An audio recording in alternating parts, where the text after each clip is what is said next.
Hello friends, welcome in law Guru channel. मैं जितेंद्र कुमार सिंह और आज हम बात करेंगे टॉप 10 करंट अफेयर्स की।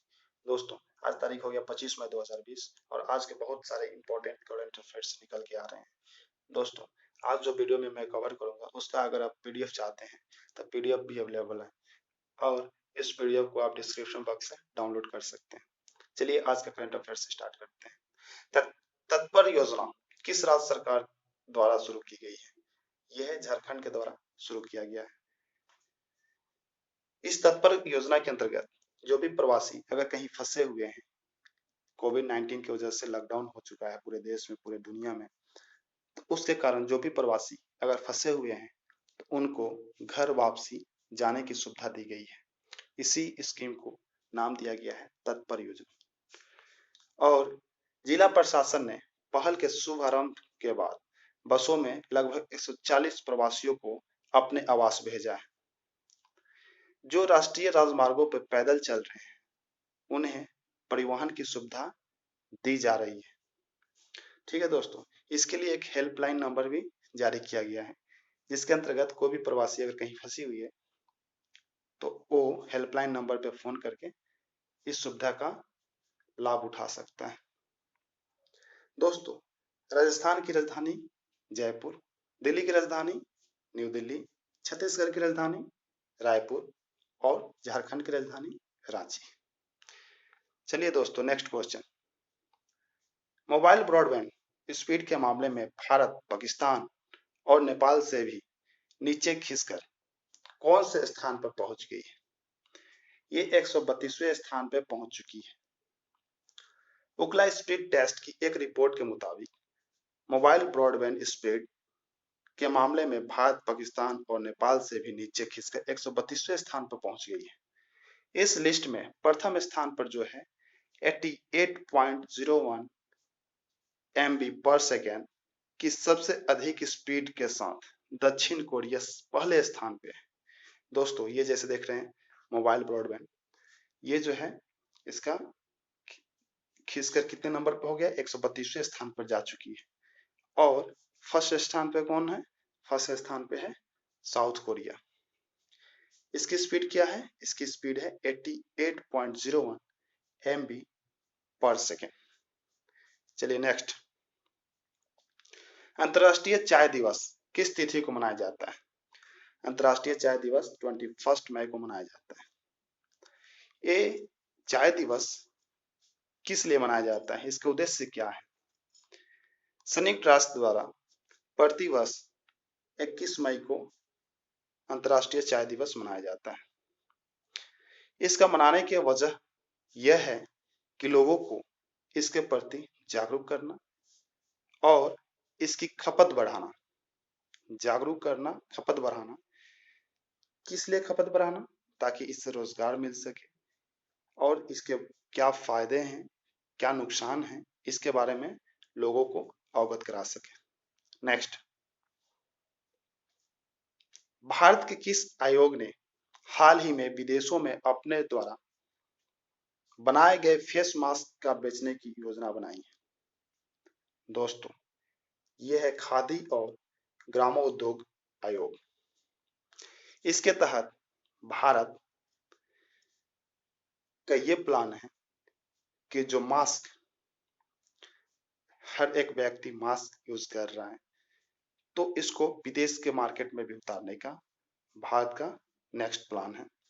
और इसके अंतर्गत खादी, सूती और रेशमी फेस मास्क, यानी कि खादी से बना हुआ, सूती से बना हुआ और रेशमी से बना हुआ मास्क को विदेश में बेचने की योजना बनाई जा रही है। और आयोग के इस फैसले के बाद विभिन्न बाजारों में बहुत लोकप्रिय खादी के मास्क लॉन्च होंगे। जैसे ये आप देख रहे हैं फोटो, ये खादी के मास्क है।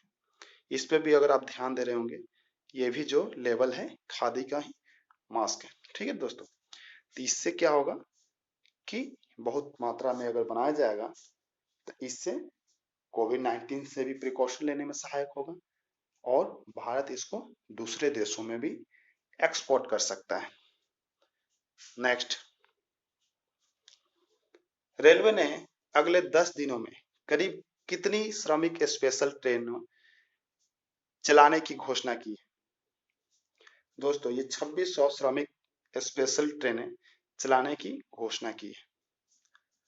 भारतीय रेलवे ने हाल ही में प्रवासी मजदूरों को उनके गंतव्य स्थान तक पहुंचाने के लिए करीब 2600 श्रमिक स्पेशल ट्रेन चलाने की घोषणा की है और इसके साथ ही साथ सभी यात्रियों को मुफ्त भोजन और पीने का पानी भी उपलब्ध करेगी, यानी कि मुफ्त में पानी, मुफ्त में भोजन का भी सुविधा उपलब्ध कराएगी। नेक्स्ट, किस राज्य सरकार ने राजीव गांधी किसान न्याय योजना का शुभारंभ किया है? दोस्तों ये छत्तीसगढ़ के द्वारा आरंभ किया गया है। इसका मकसद क्या है? इस योजना के तहत जो कोविड-19 महामारी के बीच राज्यों में जो ग्रामीण अर्थव्यवस्था को प्रोत्साहित करने की काम करेगी, इसके लिए लाया गया है राजीव गांधी किसान न्याय योजना। नेक्स्ट,